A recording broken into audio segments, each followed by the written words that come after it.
bisimila ci ëttu yëglekaay yi yéenekaay yi def lu baax tv.com seen mbokk seen xarit Cheikh Beye moo ñëw di fësal li ci ëttu yëglekaay yéegi yéenekaay yi tey la vendredi 15 septembre ci atum 2023 bi nga xam ne moom la ñu nekk bokk na ci li nga xam ne moom moo ci gën a fës en tout cas li wér te wóor moom CNG bu course hippique bu Sénégal daal ñoom it daal wax nañ ne daal ñoom ñoo war a jiitewaat CNG bi nga xam ne moom la ñu dëgmal di saison 2024 li nga xam ne moo firndeel loolu ki nga xam ne mooy ministre bi daaw woote na ñaari woote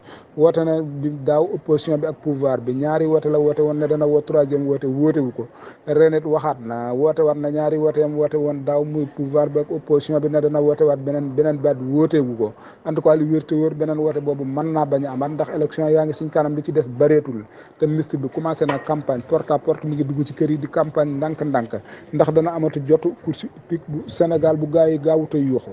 ndax ñi jiite woon duñ jiite waat en tout cas lu mën a nekk kenn ku ne naka toll la sa bis di toll mooy Baye Ngagne Sylla moom Baye Ngagne moom dëkk bu ñu wax ji leer lu ca gannaaw Louga en tout cas Baye Ngagne moom dem na wuyu ju ne boromam ñu ngi ko yóbbu ca Touba yal na yàlla woyofal suuf ci kawam ci barke Seydina Muhammad sallallahu alayhi wa sallam en tout cas li wér te wóor moom mboolem région boobu mboolem diwaan boobu lu séq bi ko gox boobu bépp àndandoo nañ tey jooy nañ ko en tout cas li nga xam ne moom moo ci gën a fës daal bokk na daal fi nga xam ne daal fa la jooyee tàmbalee ba egsi fi mu egsi jasab laalaan jaasaan jaxdan jaasaan dukkure pir waxal jàmm kebe mer jëng jaw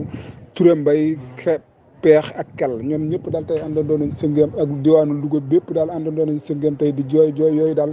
foo ko natt rek tey weesu na ko ci bisub Baye Ngagne bi nga xam ne moo tax daal li baax di baax a baax dem bàyyi ku baax moo gën ndax ñi nga xam ne ñoom la bàyyi muy soxnaam su baax soosu moom it daal taxaw na taxawaay boo xam ne taxawu temm li nga xam ne moom moo ci jot taxaw daal bokk na daal ci li nga xam ne moo ci gën a fës daal moom Baye Ngagne moomu ñaari dëj la fa bàyyi ñaari dëj la en tout cas li wér te wóor moom benn séeram ñu naan ko ab jigéenam moom it génn na àdduna moom moo njëkk génn àdduna biñ ko robee bay waññeeku ci lañ leen xamal ne Baye Ngagne it génn na àdduna ñoom ñaar ñëpp tey ña nga ca diwaanu Touba